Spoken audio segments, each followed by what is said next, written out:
Look at that. I didn't know who's even running things yet. All right.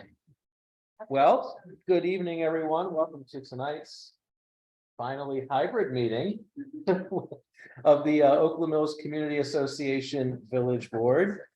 We have a couple of the usual administrative items before we get into our business. The first being approval of minutes from our way back to May 9th board meeting. Is there a motion to approve those minutes?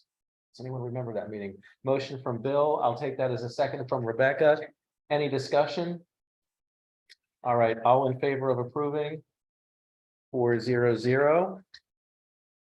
All right, next up would be approval of the agenda for tonight's board meeting. Is there a motion to? I got a motion from Rebecca. I'll take a second from Warren. Any discussion? Okay, all in favor? 4-0-0. We are underway. Okay, now we are at resident remarks. If you are a resident and would like to make remarks to the board on any topic, you would get 3 minutes. If you're in the room, you would sign up on that sheet, but there's no one in the room with us. So if you're online, if you could use the hand raise feature in Zoom, I would call you in the order you raise your hand. Going once, going twice. No resident remarks. We're going to go right into to new business. So we have a couple of guests with us from Open Space Operations tonight, and they are here to talk to us about the play area and tot lot pilot that CA is going to be running here in Oakland Mills Village for the next, is it 9 months? Look at that, nine, 10 months, about that, right? Yeah, what we anticipated taking. All right, so Nick, who's our primary presenter? I will turn it over to Nick. You have about 20 minutes. All right, fantastic. Well, thanks for having us tonight. My name is Nick Mooneyhan. I'm the Director of Open Space Operations. And then I have here Jason Heath, Capital Projects Manager. The last time I was in this room was with our former Director of Capital Projects, Rob Plummer, who gave some of this presentation is elements of that same presentation.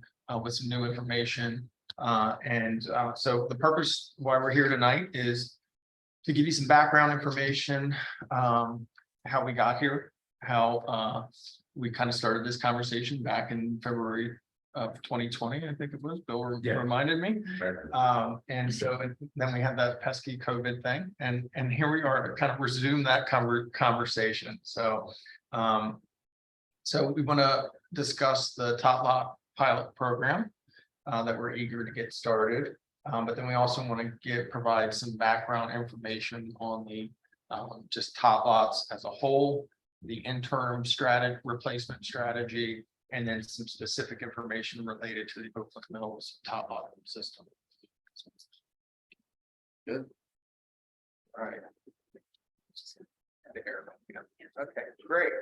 So these the 3 tot lots you see on the screen here are in Oakland Mills. Kind of a representative of the 3 kind of generations of tot lots that we have. Top right, you all recognize the Stevens Forest tot lot, which was the first pre-manufactured tot lot. The tot lot pilot program.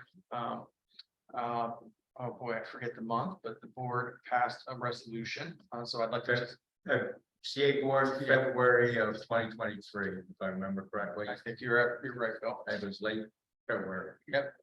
So that resolution was working with one village, which we all even then presumed to be Oakland Mills, because we had started this conversation back in 2020. CA will create and implement a pilot program for reimagining CA's play areas. Playing tot lot areas, because it may not be exactly a playground. Aims to identify options to replace redundant tot lots within substantially overlapping service areas with an improved community amenity.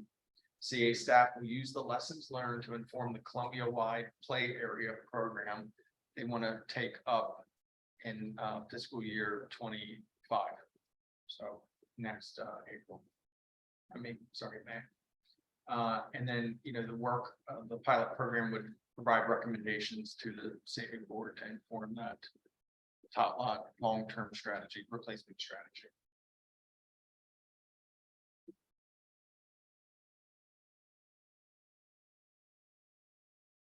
Yeah. So the scope of the tot lot pilot program would be to create a work group consisting of Oakland Mills Village Board members, residents, which we have left intentionally broad. There is some discussion of reaching out to the other village boards to obtain some representation from other village, it may be beneficial, and CA staff.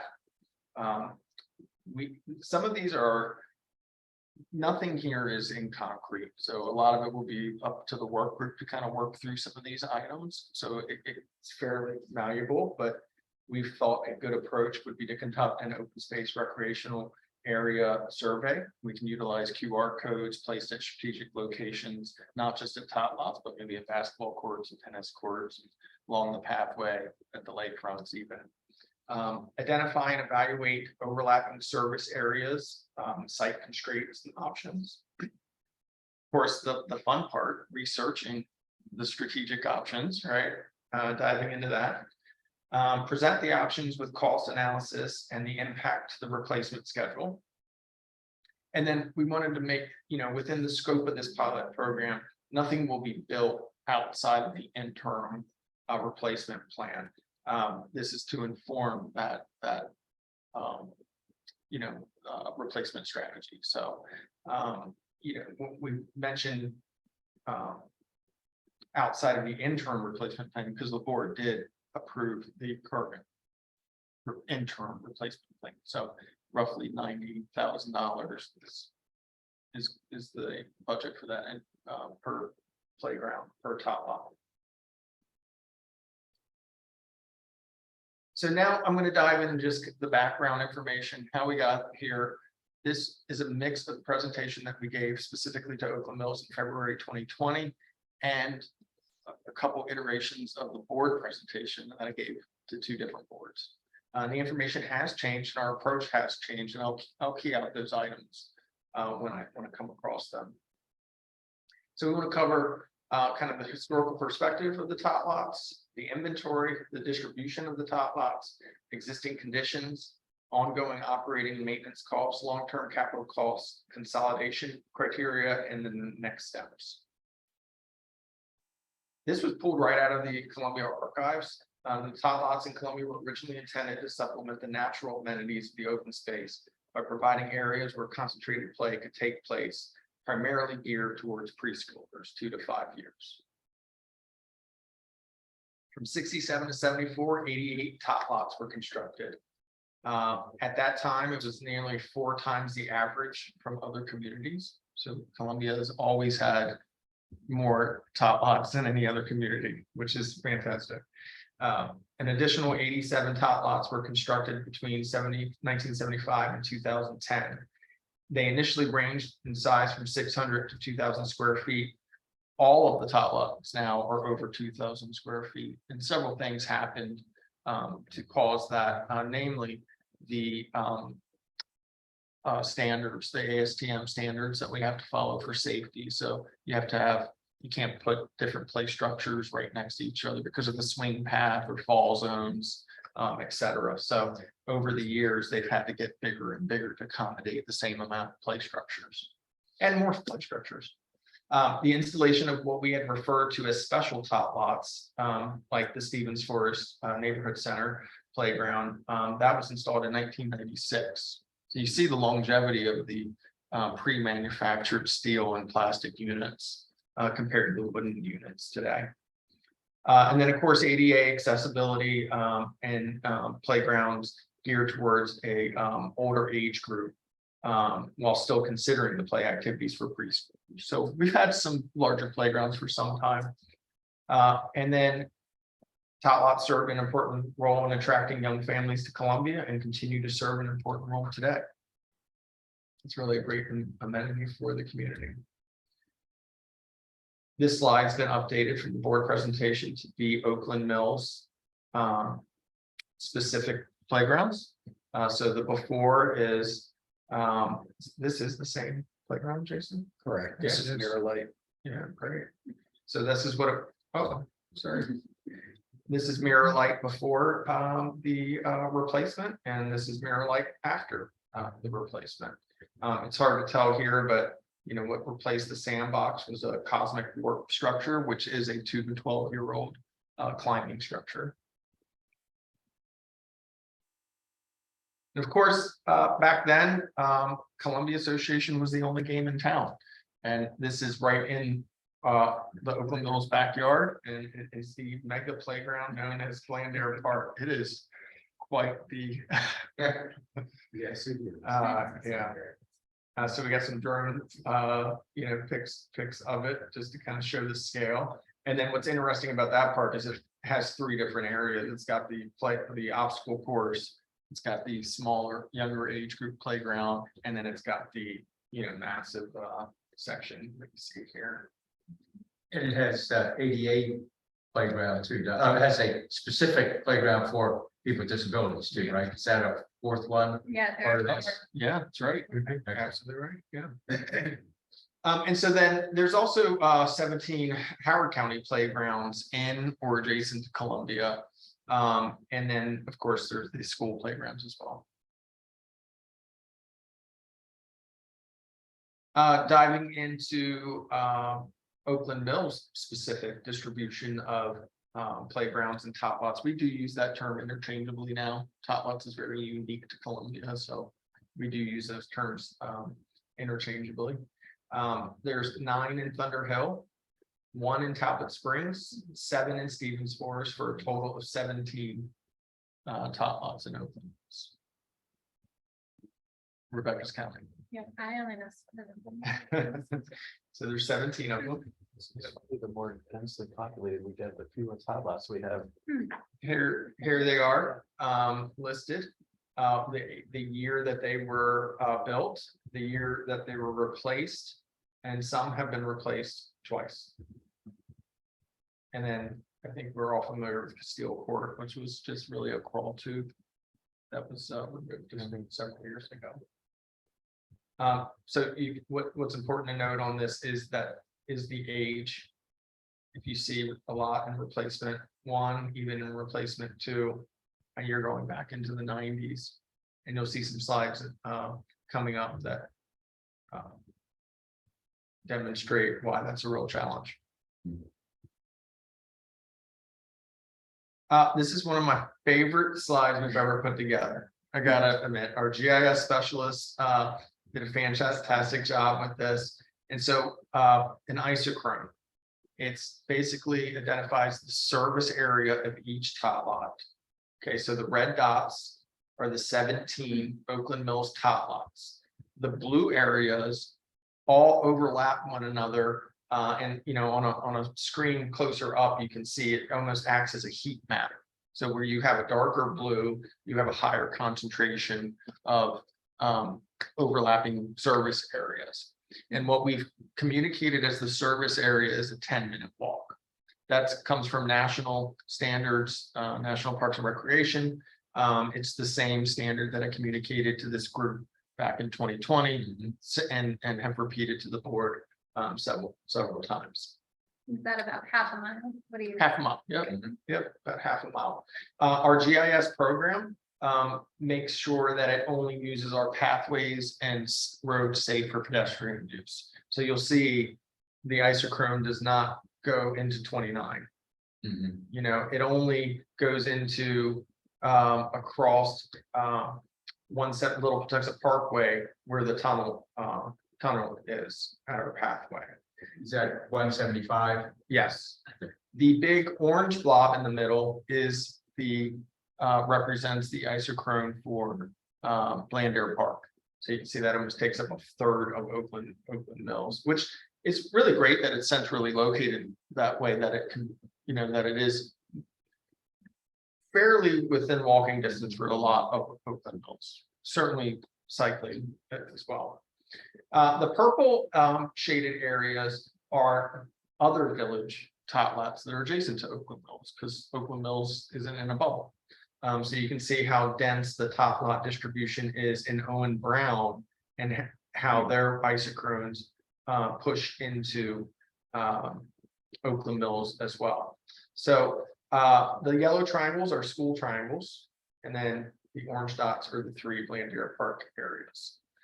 And what I want to point out to this is when we talk about overlapping service areas and using this to help inform decisions, you can start to make out the clusters of three.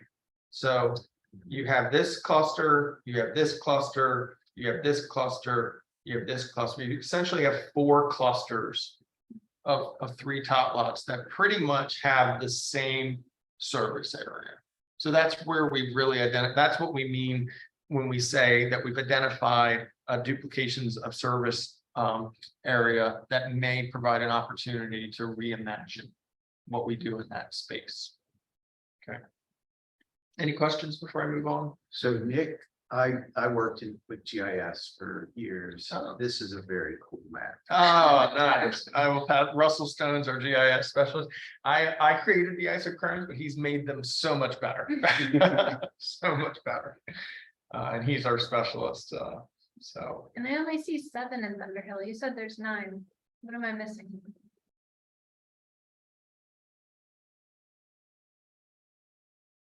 That's Stevens You're in Forest. Stevens Park, I'm just yeah. counting. No, if you count ours, I think Rebecca, the yellow triangle, I think Nick counts the school also, didn't you, Nick, in the total? And Not maybe, in the total for the Oh, number okay. of CA playgrounds Yeah, in each neighborhood. We'll have to check that. Maybe it was the dividing line that we used may have been askew. It looks like you might have switched Stevens Forest and Thunder Hill, actually. Yeah, that's what I'm thinking. If the total number is 17, then in an earlier slide, Stevens Forest and Thunder Hill might have the reverse number in Yeah, it looks reality. like there's Transposed 9. that. Don't Actually, quite I- know which one it is might- Talbot It Springs. might all be a bit off, because if I'm reading it right, I see more than one in Talbot Springs too. It looks like I there's can't, three. I don't. Yeah, know it looks what like there's 3 in Springs Talbot is. Springs, just west of Blandier Park. Yeah, and that's very well because we didn't have the neighborhood center. Speaking of GIS, we can do the Oakland Mills boundary. We could not do the neighborhood boundary yet. So Yeah, because we do have a physical map of Stevens Forest Mills and the three neighborhoods. right? yeah, we could update that for sure. Yeah, Yeah. So the age ranges, we'll definitely double check that and correct that. 11 tot lots are 20 years or older. So out of the 17, 11 of them are 20 years or older. That includes the Stevens Forest pre-manufactured unit. 6 are between 10 and 20 years. And then we have none between 4 and 10. And then there's the one Mirror Light is the one newer pre-manufactured unit. This talks about just potential opportunities for ADA accessibility. The route can be ADA accessible, the actual play structures can be ADA accessible. When you see material type, Thunder Hills Neighborhood Center wood and metal, we've replaced a lot of the old T-swings, wooden T-swings with steel units. These link to pictures. Don't think it's gonna, we're gonna give it a go. No, it's not displaying on the screen. I thought that might happen. The Thunder Hill Neighborhood Center is the opposite. The swings are still wood. but Yeah, the the structure. structure is, yeah, thank you. Very now, I like that. That's a good place. Well tagged. All right, and we're back.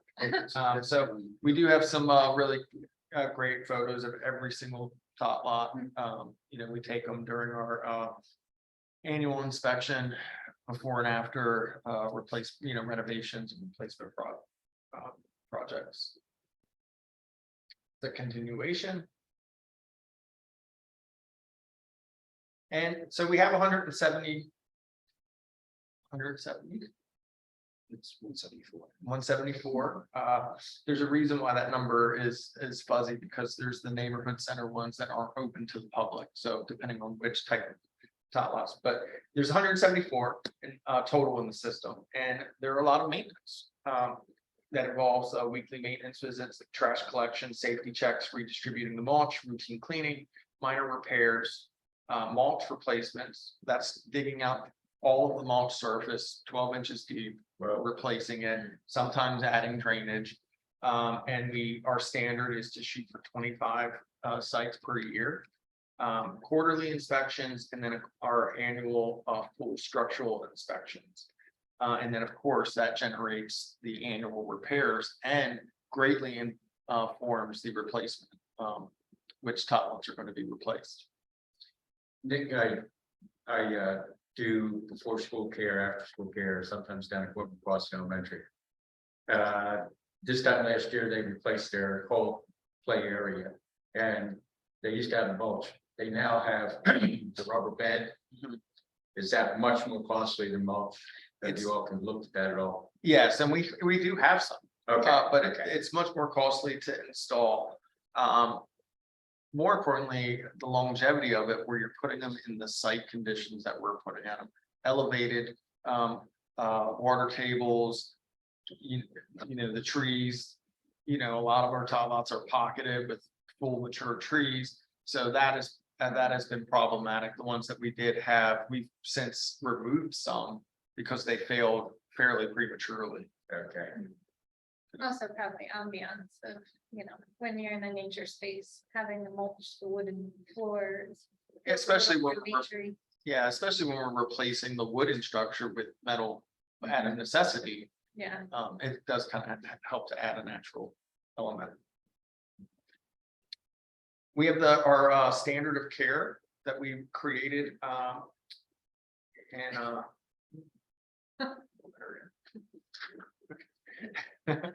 Standard of care. So this page is taken right out of that document. And it's really everything that, what our intention is in the maintenance and upkeep and replacement of that specific area.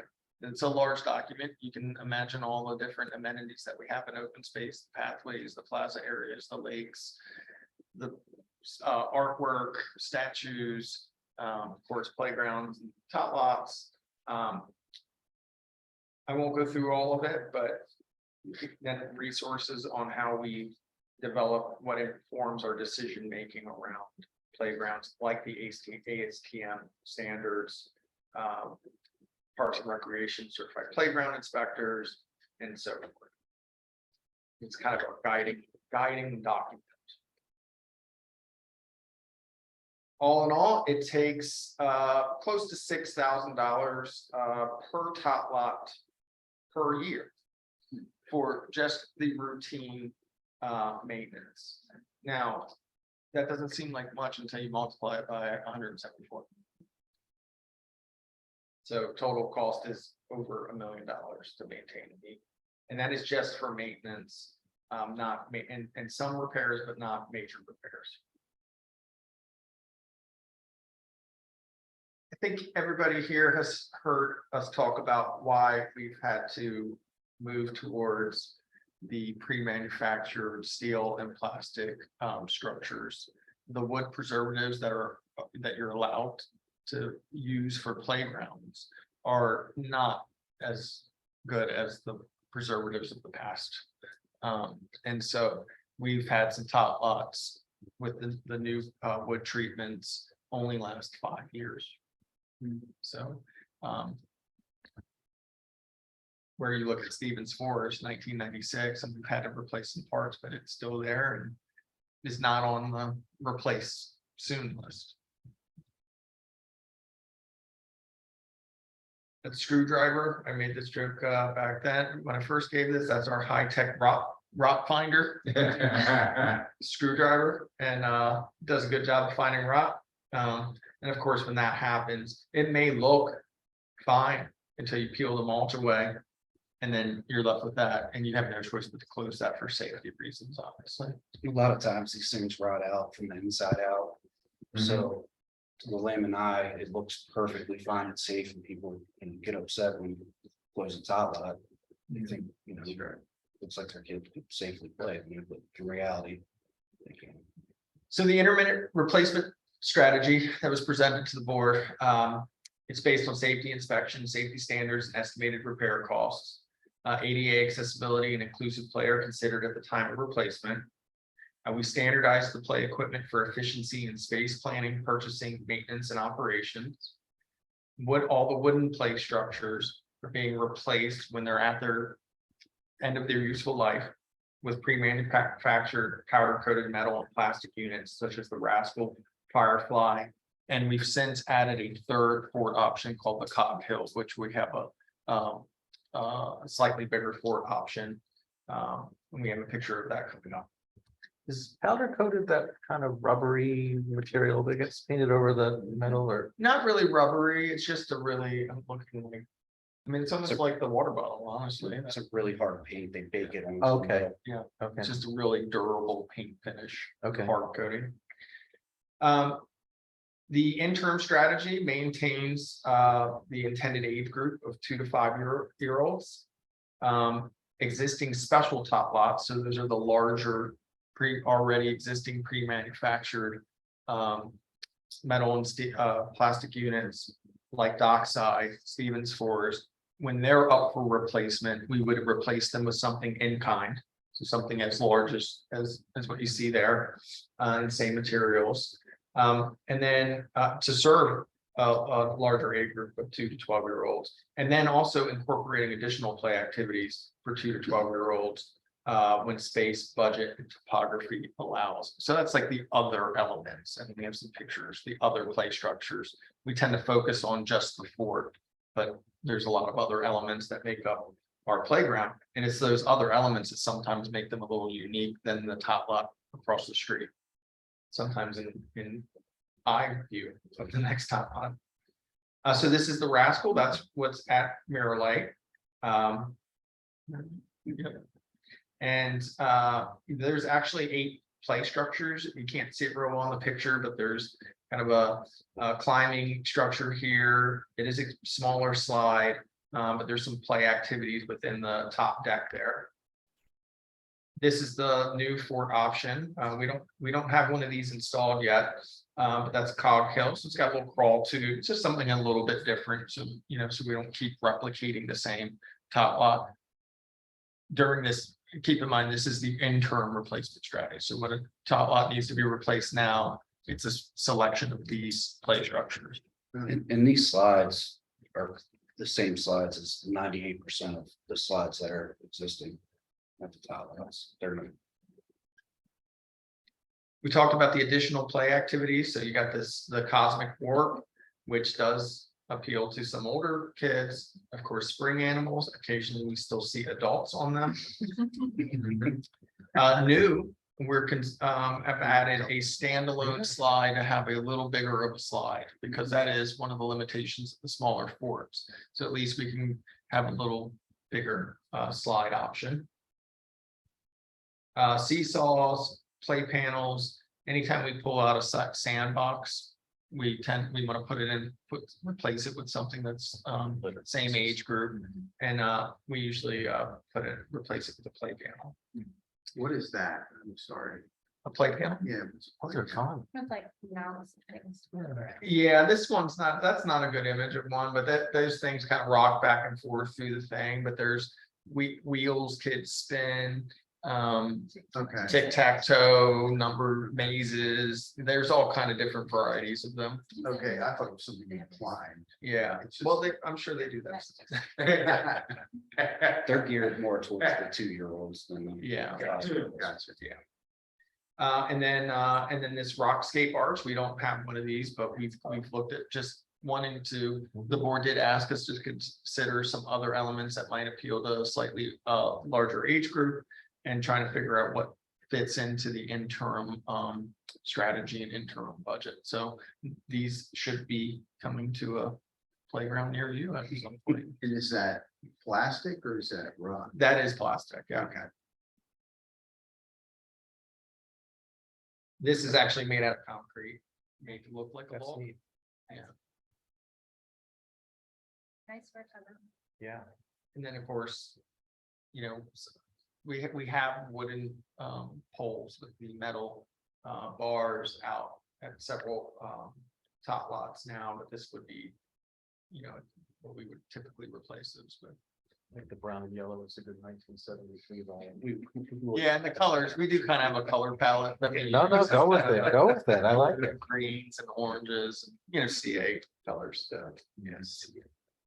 Of course, the swings remain the big attraction at all of them. I mean, that is what kids tend to gravitate to, climbers and swings. And so the swings certainly fit that full age gap. I have a 12-year-old and a 13-year-old home, and they still swing on our bike. Yeah, at Growing Crossing, it's kindergarten through 5th grade, that age group. And that new playground area is probably the tack room and the smithy combined. And the kids are all over, boys, girls, all ages, they go bananas, and they come up with different ways to use something that was intended. Sure. But they have a great deal of fun. They'll be out on the blacktop, playing basketball, and then they'll be out in the field throwing football around, kicking soccer ball. Kids go wild there, and it's a lot, everything you've shown here, a lot of that is there, and the kids love it. Yeah, and whenever space allows, we do this double bay swing. It just doesn't, some of our space limitations doesn't allow for it, but when at all possible, we do try to maximize the number of swings at each playground. So you want to take this one? Sure. This is the capital breakdown of, a rough budget of what it costs per playground. So as you can see, depending on what Ford option and how much land topography allows is the supplemental equipment. So, you could spend 20,000 on the Cog Hill and only be able to put in $12,000 worth of supplemental equipment. But if you do the Rascal, you could do $15,000. And that's not just a budget limitation. That's because the Cog Hill takes up a big footprint as well. So, yeah, so that's what the current interim strategy allows for.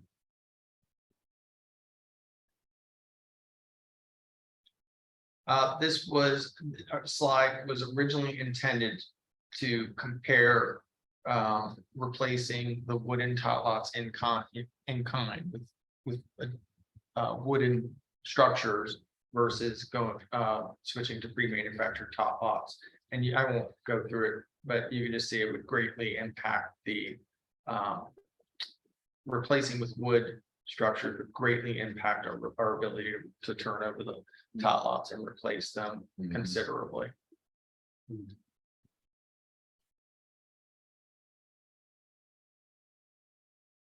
So the strategic considerations, travel time, walking distance, again, talked about the 10-minute walk. A lot of CA residents are within less than a 10-minute walk to 3, 4 top lots. So they're really accessible. And the environmental impacts of proximity to the streams, tree removal, the material life cycle. What do we do with the product after it's reached the end of its useful life? Safety and sight lines, visibility to others, non-park like activities. That's stuff happens. The police would know about those. Yes, there's police reports and those activities. But they use a term called defensible architecture. So, wanting there to be some sight lines, so people feel safe and secure. ADA accessibility, maintenance equipment access, size and topography, the age of the top lot, and the top lot service areas, which we've defined as dwellings within a 10-minute walk, and then also parking. If we're going to build a community amenity, and spend a couple $100,000 on it, it probably shouldn't be at the end of a cul-de-sac that has no parking, right? So that's a consideration as well. And so the next steps as far as the top lot pilot program, which we also call a work group, is form the work group, which we need your help to do. CA staff will provide a resource guide. So that's where we can, we've already put a folder together that has much of this information into it. And this slide showed be available to us. Yes. Thank you. We can dive into those clusters of tot lots more deeply and even pull the demographic data. So we've started that process already, where you would actually be able to, based off current census data, know how many. We can't get it to 2 to 12-year-olds. That would be perfect. We can get it to 0 to 14-year-olds. That's So pretty good. yeah, good, better. A big change in the way we approached it is we used to actually kind of do some counts of how many children were using the playgrounds. But that really was static, right? That was only really applied to that time, that period of time. We're making decisions that are supposed to inform the next 20, 30 years. So using census and demographic data seemed a much better way. So we don't really do use anymore. It's really about, you know, the potential use that time. Right. We would provide a rough meeting schedule. Really, it should be frequency, because until a work group's formed, we won't really be able to nail down actual dates. We see it as a monthly meeting where there would be some synchronous work and asynchronous work. So lots of stuff that can be done not as a group, you know, especially just kind of researching some options. I think some field trips to some other jurisdictions are called for. We would like to propose that the work group is formed and that our first work group meeting would be July 13th. Then we can iron out the rest of the schedule after that. In that first meeting, we would review the project goal and scope, deliverables, review the resource guide, which would include the service areas and the demographics. And then we would need to really dive into that focus group survey piece. Yeah, there it is. That's fantastic. Thank you. That was thorough. That's good. Yes, I'll classify myself as not a critic, but a tough sell, okay? And I love it, Oh, okay? And I'm looking at this and it checks off that, this is, I feel, a really excellent way to go about the whole process.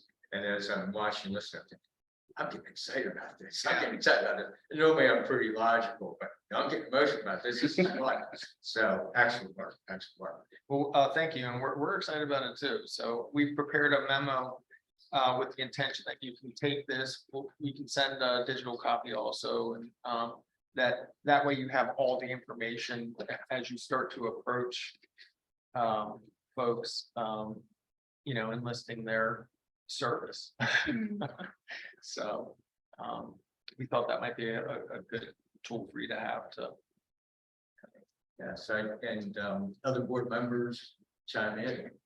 Well, I really appreciate the updates. You know, I've seen versions of this presentation. But Yeah. your updates to it make me really confident that we're on the right track, and I'm excited, like Bill said. Right. Can we require that anyone who wants input into this first has to apply to become the architect or character?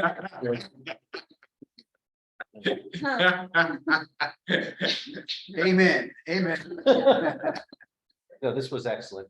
Thank you very much. Great. So And are you gonna keep your drive back? Yes. Can we save that? We can forget his files, so I can include the slideshow as an attachment. and stuff. You can. Sure. So Nick, what you would envision is that we're in communication with you, and that we'd be looking at putting together a work group that would be members of the Oak Mills Village Board, members of the Oak Mills community. And we can talk about potential size, numbers, et cetera. But if I'm reading it right, you're looking for us to put together a work group on our side that would work with you and the CA folks. And that we have all that done in advance of July 13th, so that we could have a real good first meeting July 13th. Is that pretty much what you're looking at? That's right. Yeah. And so, and we're happy to use our, you know, channels to recruit folks, but, you know, because it's the Oakland Mills top lot pilot, we felt like that. Well, we needed to start there first. it might be worth asking the CA board members. I'm sure, especially after Bill and my presentation a couple months ago, I'm sure they received lots of emails, and I don't know if they were forwarded on to you, but those people might be a good place to start. I know there would be, I think there's some interest in Owen Brown for sure, so I think reaching out through the village boards, we may be able to get, I think strategically, we wouldn't want this group to be 20 Right. individuals, but if it was 10, 15, I think we can manage that. That was my thought, somewhere around, ballpark around 15 probably is a good group size to manage and work. Yeah. And it is where we won't be meeting that often. There'll be a lot of communications in between the meeting and at least one meeting per month for at least 9 months to have a document and recommendations to present to the board at the end of this fiscal year. So April is when we would like to do that. Yeah, that'd be great. That'd be great. That'd be great. Now, I'm sure I'll be in communication with you a lot as we go through this and figure out all the details, et cetera. But I'm really enthused and I know there'll be a few people here in Oklahoma will be very interested, and I know there'll be participants from another village or villages that would be interested, because I heard that back when Ginny was our CA rep. I've heard that from Karen now. So well begun is half done. All right, great. Well, thanks for having us tonight. Yeah, Thank you very Thank you, much. fellas. you know how to reach me.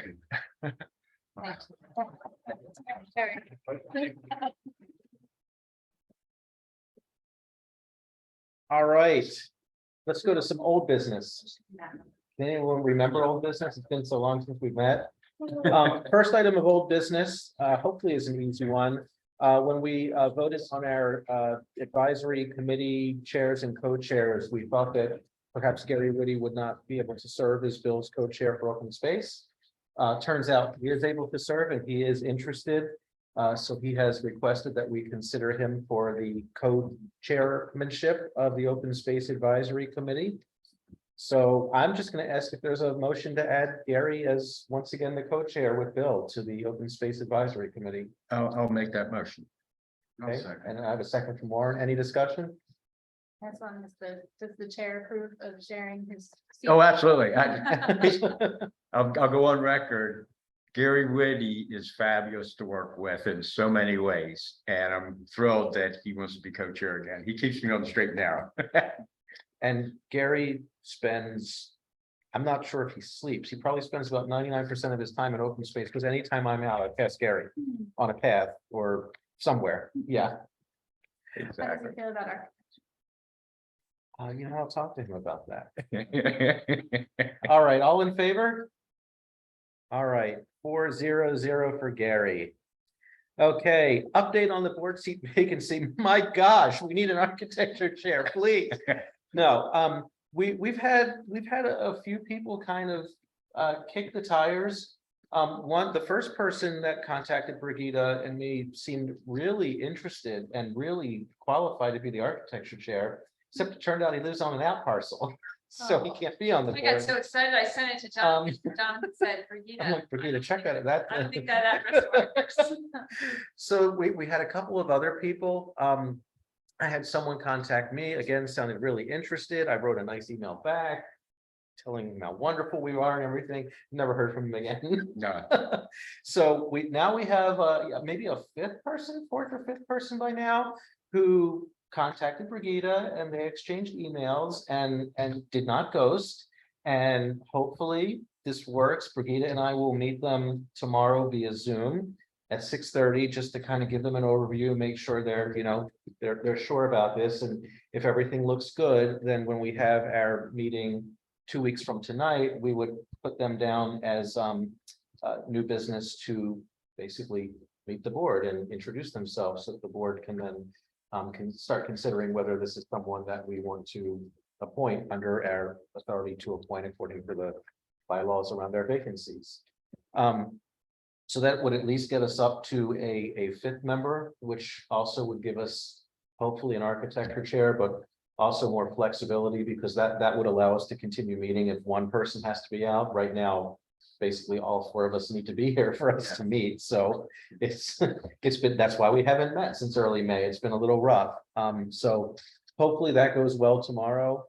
But again, if you know anyone, let them know. We can go up to 7. We need to get to at least 5 as quickly as possible. We need an architecture chair as soon as possible, because I'm gonna go nuts. But you know, we could go up to 7. Bill?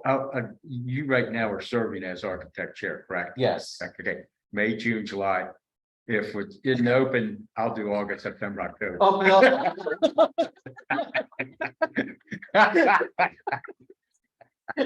Like I said, we're a tag team. You know, we're really hard to find people now, yeah.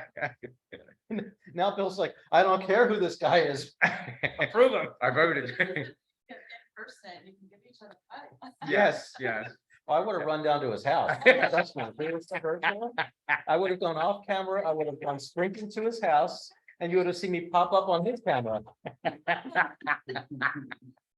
So it's been rough, May, June. All Oh, right. my goodness.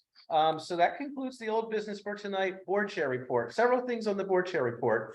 One, there's something that I sent to you all. Well, we had a few email exchanges about a big event happening in the community.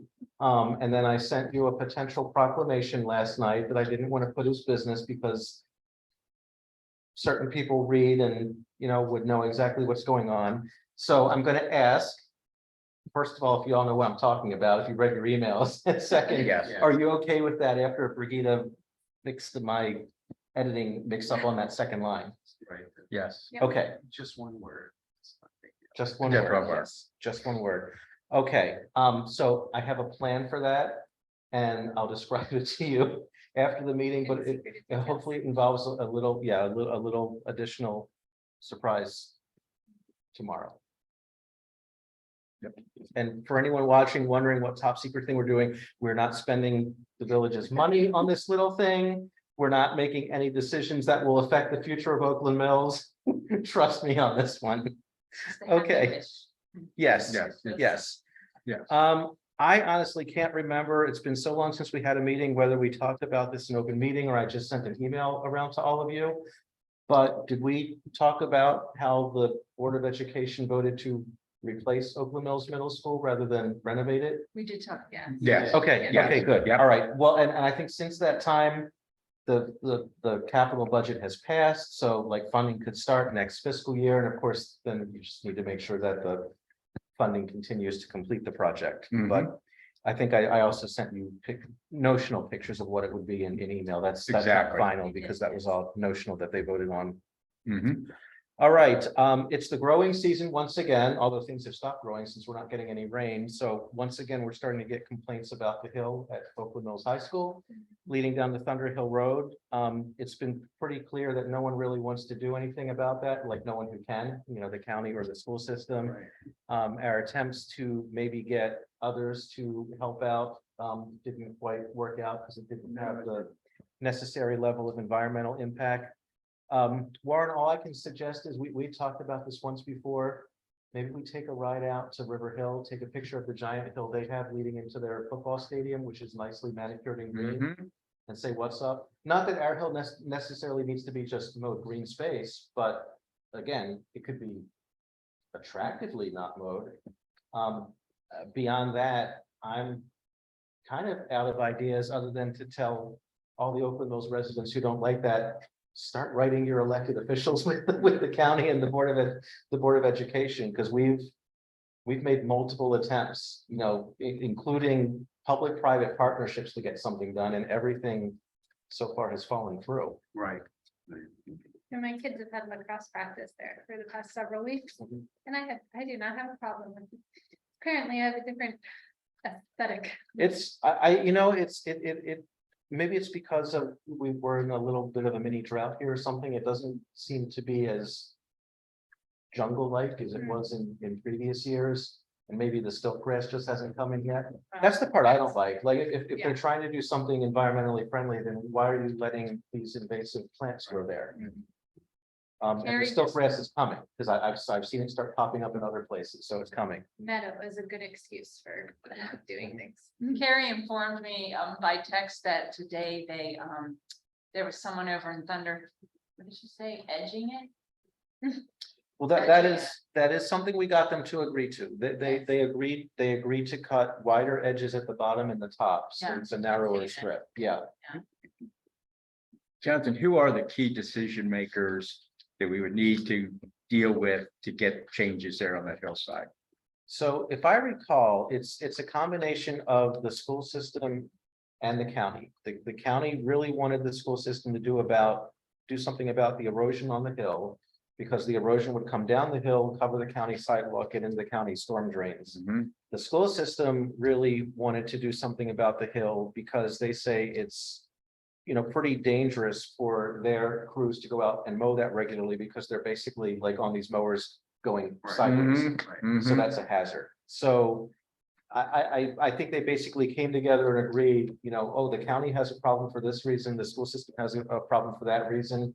The solution is just stop mowing it. Which again, I don't think is necessarily a bad solution if you have the proper growth there when you're not mowing it. But effectively what they did is they just stopped mowing it. They planted a few trees, they ran out of money. I mean, you can see them, some of them are still alive. Yeah. And then when we met, I mean, there was a proposal to try to get funds to continue not really reforestation, but forestation along there.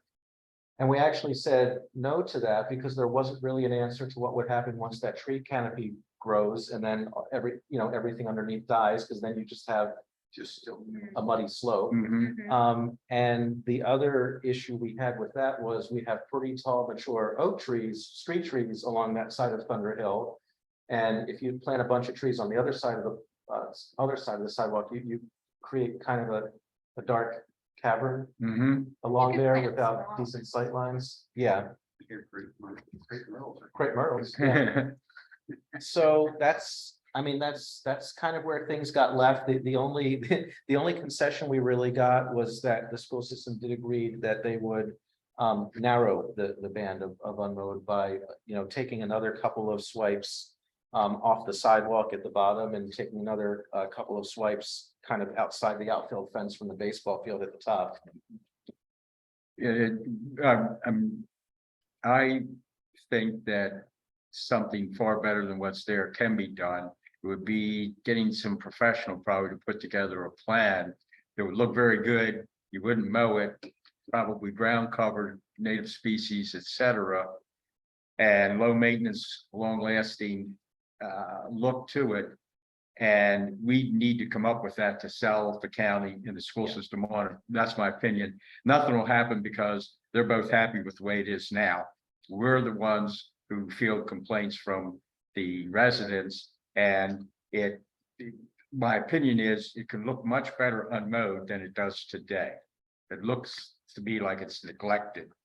And that doesn't look good. There can be a whole different look up there that's not mowed and look really good and can be environmentally really cool too, my opinion. So I have another idea to go with that. Maybe. Very often when there's a major renovation or rebuild of a school, right, there, capital funds are available to do things beyond the building itself. Mhm. You see, Stevens Forest replaced that ancient sign with the dot matrix sign, and Talcott Springs did Right. the same. Right. So my understanding is Oakland Mills High and Oakland Mills Middle are considered a campus. Mhm. Even though they don't share a building and even though they don't connect in the front on Kilimanjaro, they connect around the back. Mhm. So if we're able to come up with a plan, one thing that might be possible, I need to talk to a couple of people to see if it is a possibility, is when they go to do the rebuild on Oakland Mills Middle, right, part of that hill is actually the backyard of Oakland Mills Middle, and they're moving Oakland Mills Middle back toward Santiago Road, Yeah. Mhm. which means, Are they gonna be using that hill during the rebuild? Like, are they gonna need access? they I don't mean, even if- have if plan, you yeah. planted anything there, would it get ruined when they do the? Well, rebuild? I'm thinking, could that basically either be, could doing something with that hill, more permanent and lasting, be something that could be funded through the capital funds that either rebuild Oakland Mills Middle, or if things stay on track 2 years later, have the major renovation Oakland Mills High.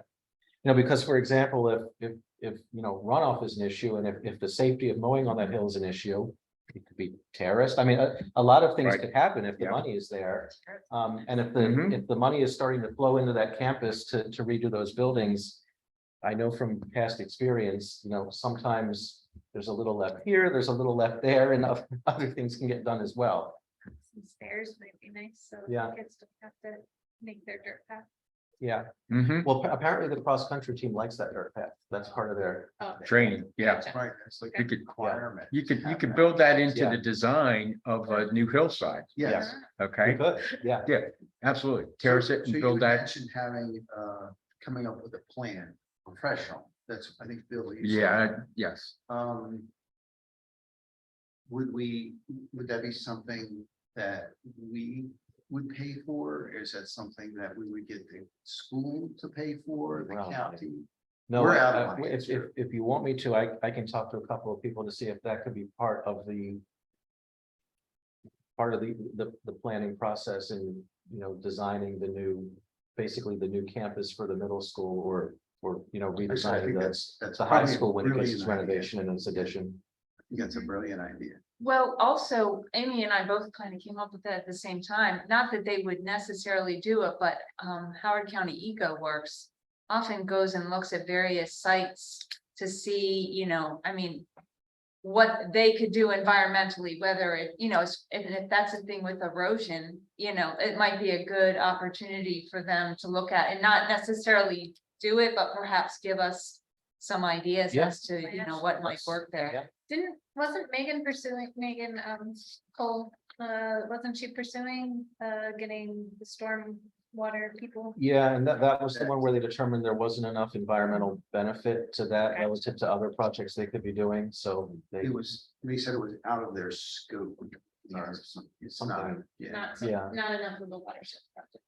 Well, they said that it controls the erosion, Mhm. what What's they've done, there, okay. what's there. So it's not, it's more of an aesthetic issue. And that's out of their scope. Gotcha. So it's something, somebody, So Howard Right. Eco Works might be a. yeah, Howard, Good. Mike. I don't know anything about what Howard Community College has, but if they've got any major in this direction, that might be something that we could get a teacher interested in and have it as a class project. As a possibility, looking at a And- freebie, I don't know. And the Community Ecology Institute has a program that I did last yeah. year. Called Nourishing Gardens, which is mostly responsible for the installs at elementary schools of the veggie gardens, but they also do a little bit of. Other, native work and a lot of garden design, so that might be Okay, a project for. For the Nourishing Gardens program, not all Community Ecology Institute, but specifically. Yep, looking at some professional help that might be free. Mhm. all right. Sounds good. But I'll make a Also, couple of contacts to see if this could just be. Yeah, Part of just the add millions and to millions kinda of dollars, sneak in Yeah. there, Yeah, when you're already putting millions and Oh, millions of dollars into the campus, this isn't a Yeah. whole lot. Yeah. Okay, Good idea. no real update on updates on the village center, other than if you've looked around, it is looking nicer. I think Klein has really followed through on their. Promises to fix things up, basically take care of the covenant violations that Cedar wouldn't address.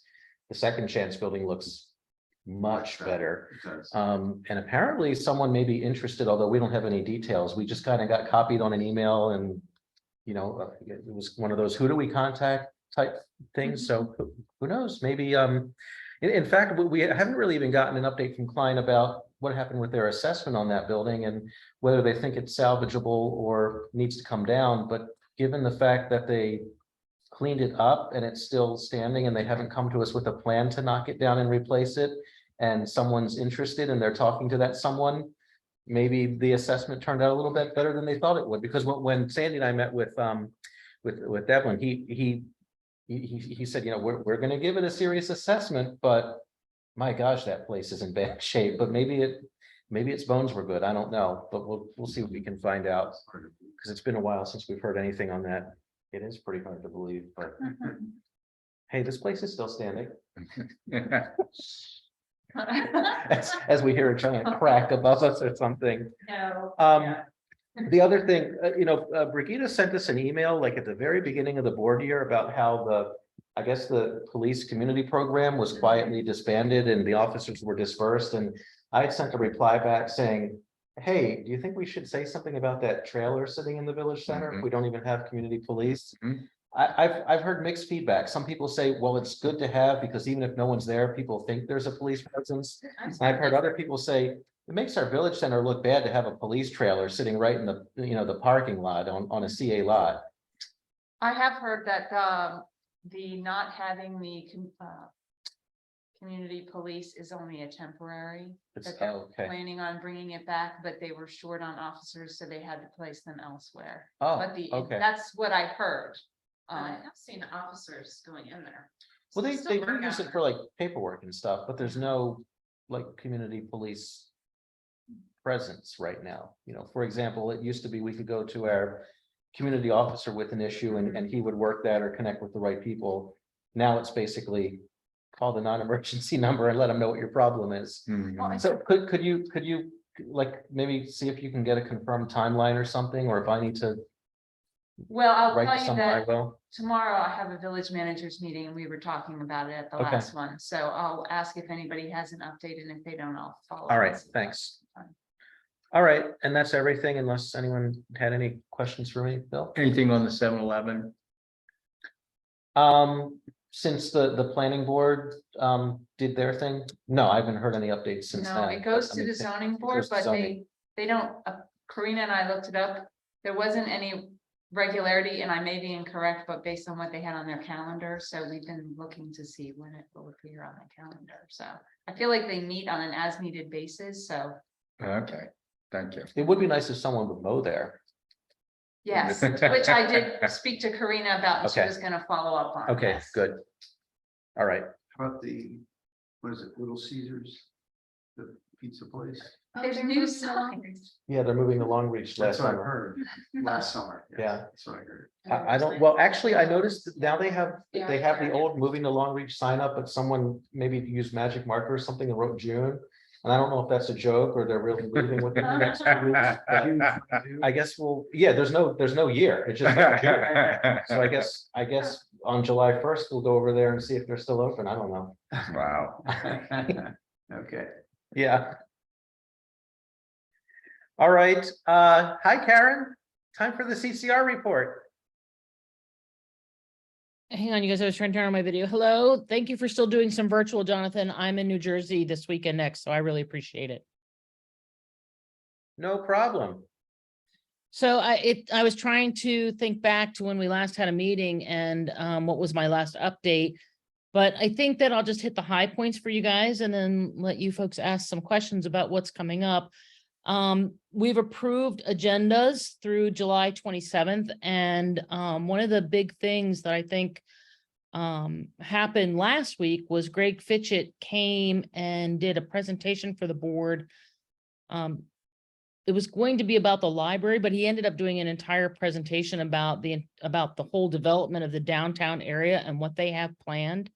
And I thought it was a good presentation. I thought the board asked good questions.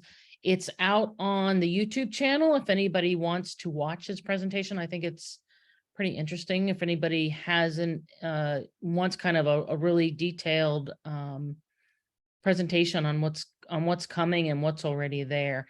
Now, that being said, one of the things that the board did in conjunction with this is we wanted to give residents an opportunity to come to the board and give feedback about the downtown Columbia area. So next Thursday, a week from this Thursday on June 22nd, there's an extended resident speak out. There'll be the regular resident speak out at the beginning.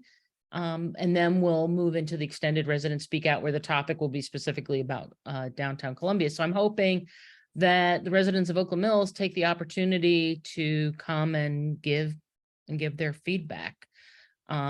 And then the next big thing to note is that on July 27th, Scott Petrie from WSSI, those are the folks that have been engaged for stream restoration in Long Reach, is going to be doing a presentation. So if anybody wants to to pay attention to that. That would be a big thing. In the meantime, the board continues to try to pass the ethics policy that was drafted and worked on last year, and I believe some previous years. So hopefully we can get that finalized in the next couple weeks. And then the board will be off the entire month of August. There's no scheduled meetings. I don't want to say off. Of course, everybody's still going to be doing work, but there will be no meetings the month of August. So do you guys have any questions about that update? And I thought the tot lot presentation, I thought that was excellent. And if you guys will let me know when the first meeting is, I would like to just kind of be included with that. So do you guys have any questions for me? Mr. Karen? No. Thank you. Oh, you're very welcome. Enjoy New Jersey. Jersey Shore? No, I'm house sitting for my sister. I'm house sitting for my Okay. sister. Before I even decided I was going to run for this position, she had asked if I would come and house sit and take care of her pets. And I said, I think I can still do it. So I'm here this weekend next. Hey, we have a virtual world now. You can do these from anywhere. Right? Yes, exactly. I really would have liked to have been there in person with you guys. I was a little jealous of that, but next time. Well, I mean, there is a mob of people watching us. You're really missing out, Karen, I'm telling you. I'm just worried that behind the camera you have snacks. Missing out. Hey, shush there, shush out there. Keep it down out there. All right, thank you, Karen. You're All right, welcome. Rita, on to you. Okay, well, first and foremost, I'm going to share the revised FY 24 budget that we had submitted. One line item on it, and now I made it blue, which I didn't mean to do, was I had it listed wrong. So it wasn't even a mathematical error, it was a reading error. But because of that,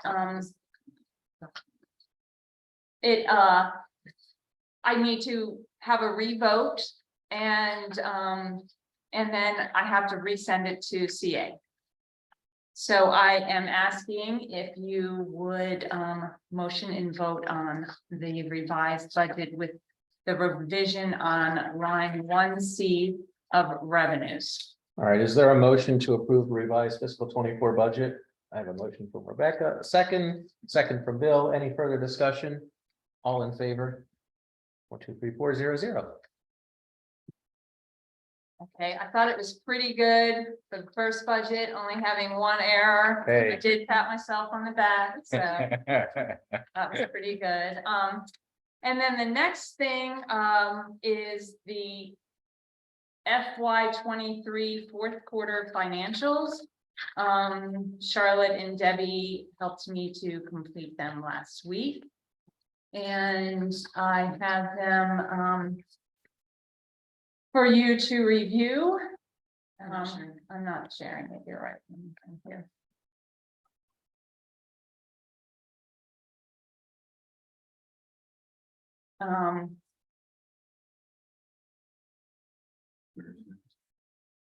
It starts with Jackie Tuma, so it has the variance memo on the top. And so in of course, the fourth quarter financials are a little bit more lengthy than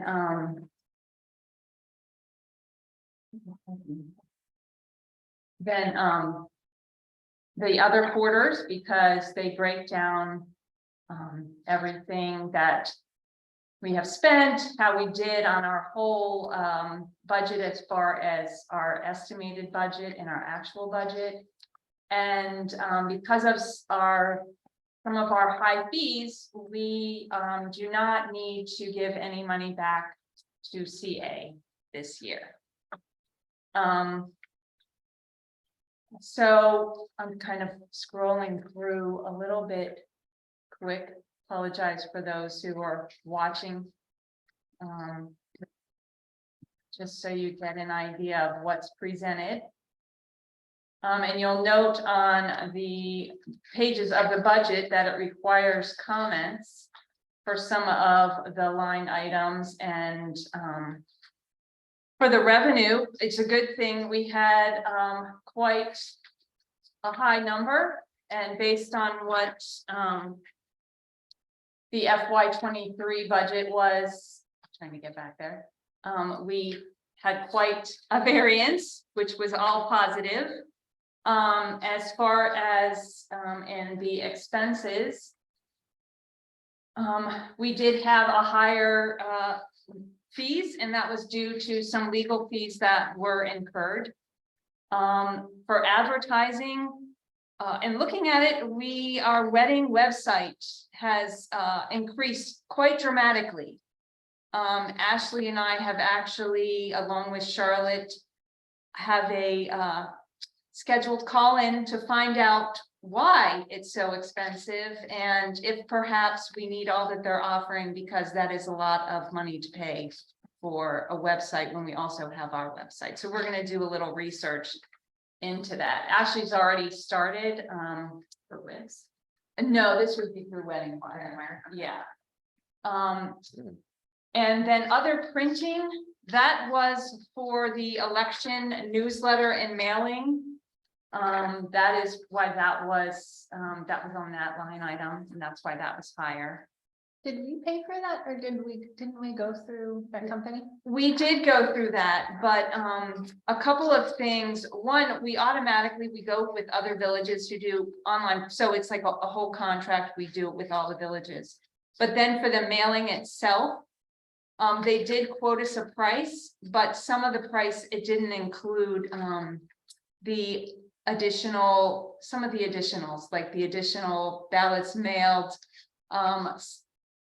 It was frankly a little bit surprising to me that it was higher than what was quoted.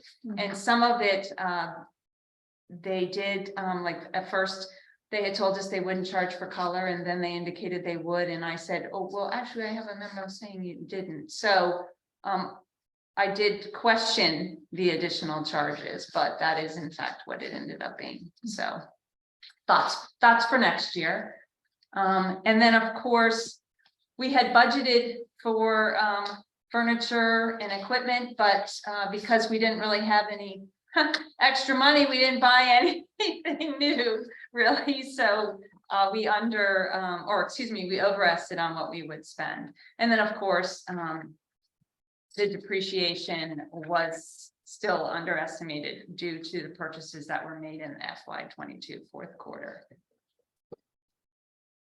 And so that's what I will, once I have, if you have any questions, of course, let me know, but otherwise, I have to vote, and once it's voted on and Jonathan signs it, I will send it to CA auditing. Questions for Brigida?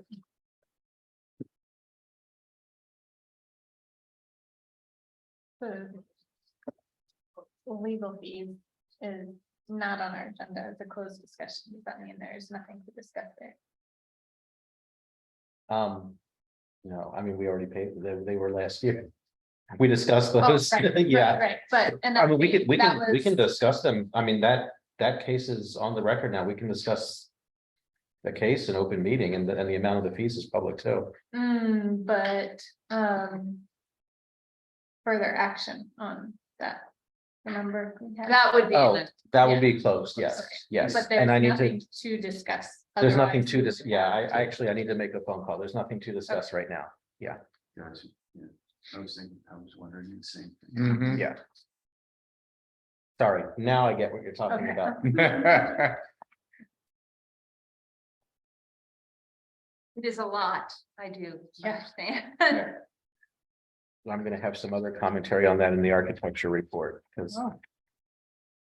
Not on, it's just lessons learned. Any other questions? No. All right, is there a motion to accept and approve the fourth quarter financials as submitted? Motion from Rebecca, second from Bill. Any further discussion? All in favor? Okay, 4-0-0. Thank you very much. Okay, and lastly, for my report is I did send out a manager's report Um. do it again, you know, I keep on dying.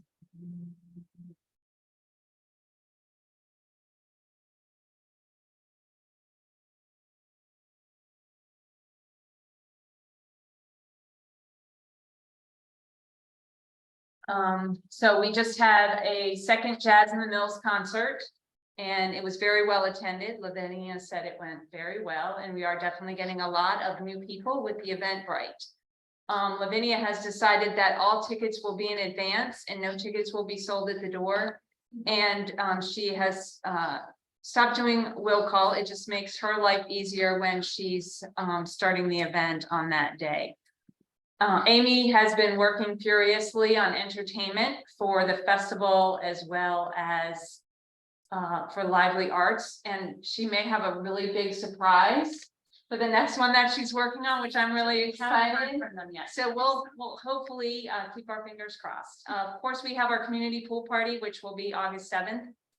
And it will be free, but in order to make sure that we have the appropriate food as well as lifeguards and keeping with the capacity of what we're allowed to have, we will be posting it on Eventbrite. So you do have to have a ticket and reserve a ticket.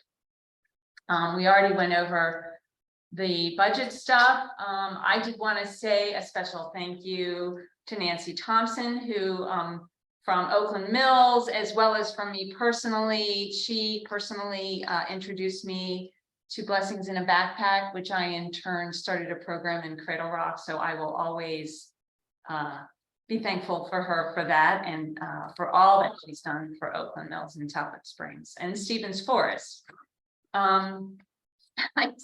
Our phones are breaking one by one.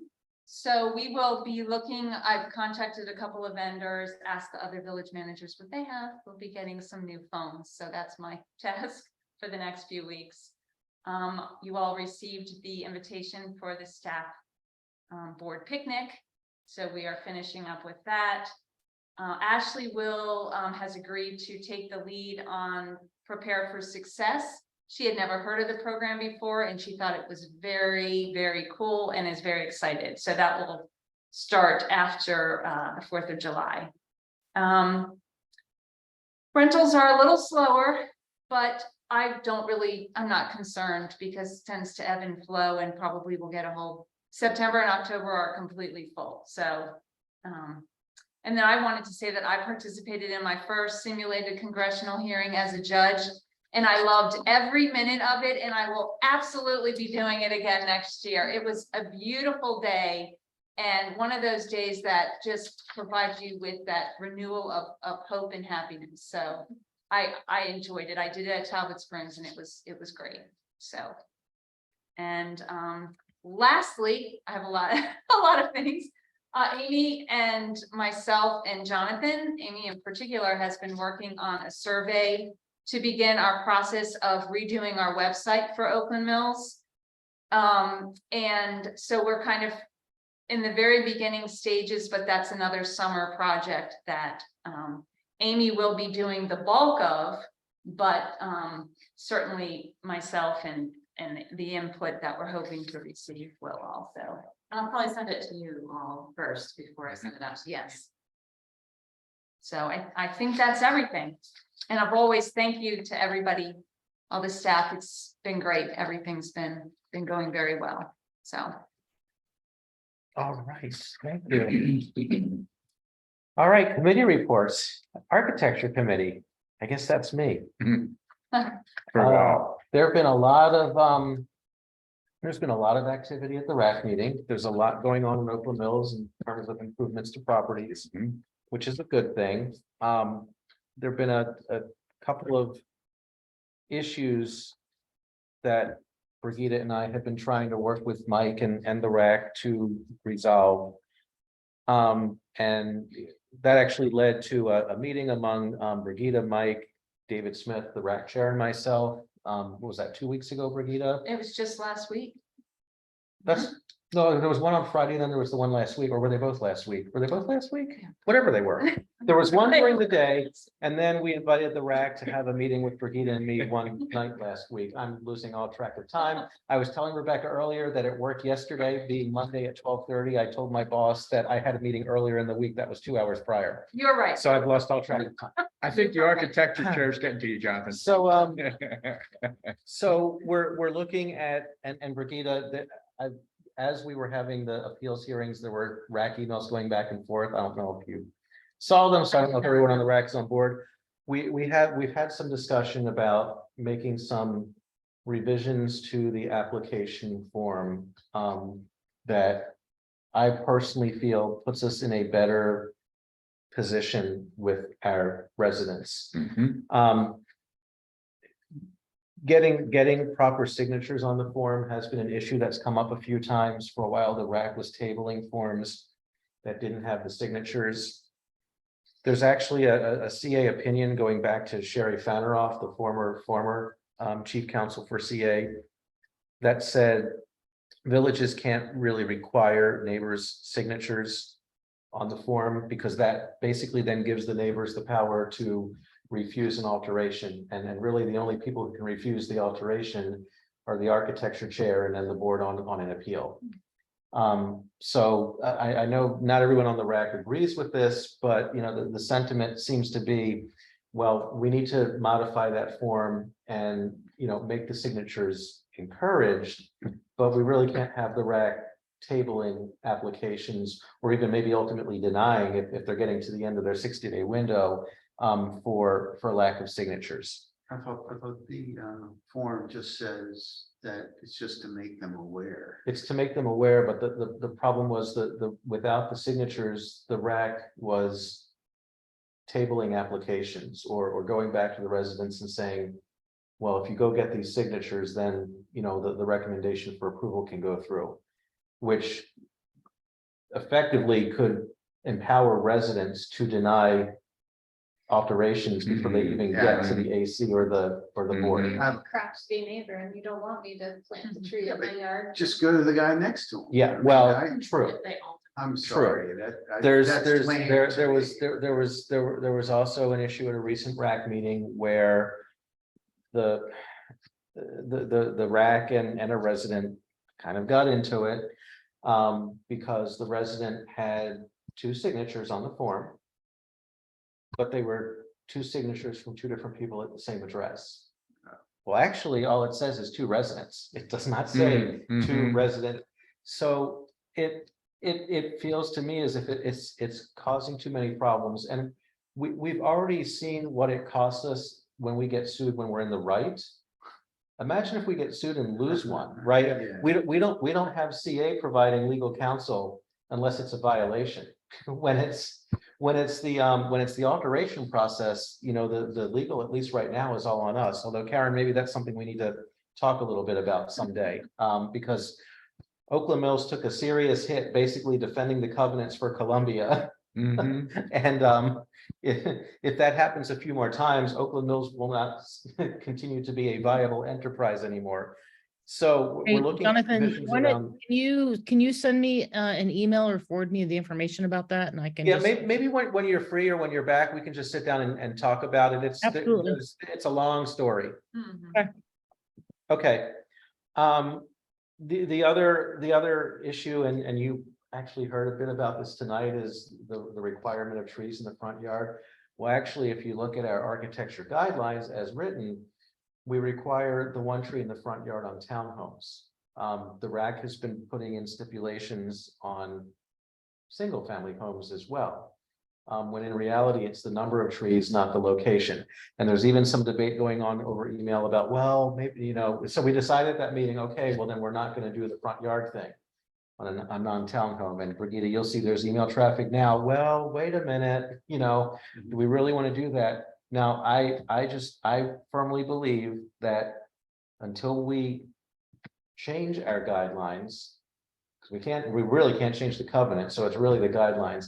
Until we go through a guideline revision, and we're overdue for that, but we're not doing it until we, you know, seat an architecture chair who can really see this through. You know, I know guidelines are guidelines, but I think we need to try to stay as true to them as possible. So I'm telling you all this now because ultimately, when this revised form comes forward, when anything else comes forward, we're probably going to have to vote on this as the architecture committee, to basically kind of give the RAC its marching orders. But these are a couple of things that have been coming up. The other thing we talked about is just the concept of incomplete forms, period. Because our clock is supposed to start when the application for an alteration is submitted. And if we don't take action within 60 days, it's considered approved. Well, some residents submit very complete applications. The RAC can look at it. They know exactly what's going on. They can very efficiently, have their meeting, make their recommendation to the architecture chair. It's easy to sign off. And then on the other end of the spectrum, they told me about cases where literally the application, it's like, I want to build a deck. And that's actually how it comes in. Jeez. Well, should that clock start ticking? So we're working on, okay, we really need to have a complete application. And if the RAC is not getting what it believes is a complete application, instead of tabling until they've basically taken themselves to the wire where they kind of have to consider it, and the architecture chair has to make a quick decision, maybe just, you can always reapply, deny it as an incomplete application and let them come back when they can get together a complete application. Now, this can be difficult. It can be kind of intimidating to residents. So the other idea we had, and I think Brigitte and Mike are looking into this, is could we put examples, of really good applications out there on our website so that residents can look at them and see what they really need. And, find major categories. If you're building a deck, if you're putting a new roof on, if you're taking down, whatever they are. And I even went as far as to suggest as, don't even make them like generic.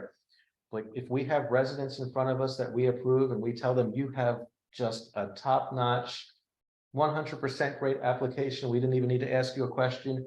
Hey, could we have your permission to strip your name and email address and phone number off of this and use this as an example on our website? So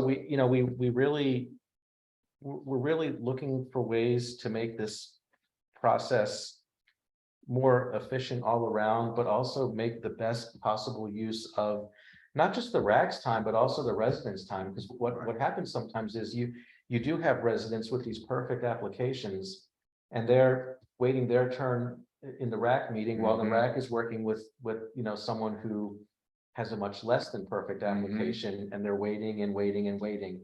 And there's even some discussion about, allowing the RAC chair to kind of alter the agenda on the spot so that the complete applications can be heard first, and we can, deal with those, and then they can spend more time working with those who might need some help. But before it even gets to that, Mike is now, going to really take a closer look at the applications and go back to the residents and, kind of work with them and say, hey, this isn't complete. We can't start the clock yet. I can't even send this to the RAC until you get a better application, because all they can really do with this is table it or deny it.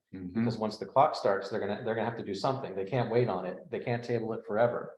So, basically, this is what you're headed for. Let me work with you to get this application right. So that might have been actually a longer architecture report than you were expecting, but I'm just preparing because there might be some, some proposed changes to the process or to the form coming for the board's consideration. And that's kind of the backstory, behind why.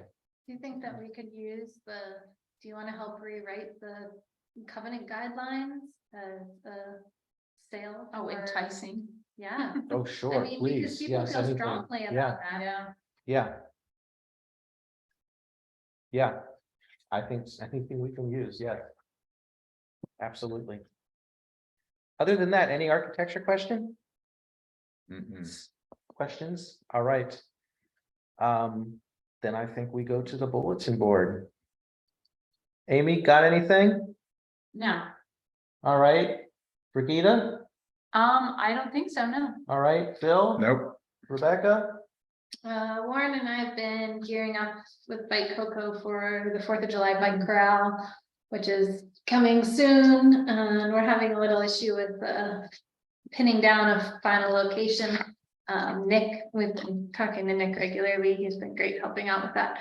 But we are doing the 4th of July Bike Corral and need volunteers. So if anybody wants to volunteer to come hang out with us on 4th of July, we're accepting volunteers. If you And it's a send fun us time. the information, not only about the volunteers, but also so people are aware, we'll be happy to share that. CA is putting together a really cool Oh, okay. map with like routes and all that as soon as we figure out our. Okay, great. Yeah, we're kind of, we are hoping to get it to you, but we still haven't got a location. Okay. nailed down. So we're hoping to get that soon. Okay. I know it's getting close now. Yeah, so that's You why. could do a yeah, heat it's map lot in the of general fun. vicinity of the location you give back to her. Yeah, exactly. Floating barge, Yeah. like in Burgundy. There we go. Mhm. Warren and Rebecca, if you guys need me to do anything on that, let me know. Thank you. Thanks, Karen. Warren? No, I don't have anything. I shared. All right, Karen, anything for bulletin board? Nope, I'm good. Thank you. All right, well, then I guess that leaves me. So I really just want to second what Brigitte said about Nancy Thompson, thank her for all her service to the community and wish her all the best. And, someone else who shouldn't be forgotten, she didn't have nearly as long as a tenure, but Dr. Joy Smith, the principal at Stevens Forest, is also moving on actually to a central office position. So she's not retiring, she's just moving out of the school building and into the central office. So we, thank her for her service to Stevens Forest as well. And with that, it is 8:34. We're supposed to adjourn at 8:35, 1 minute early. All right, we got a little time off for good behavior. Look at that.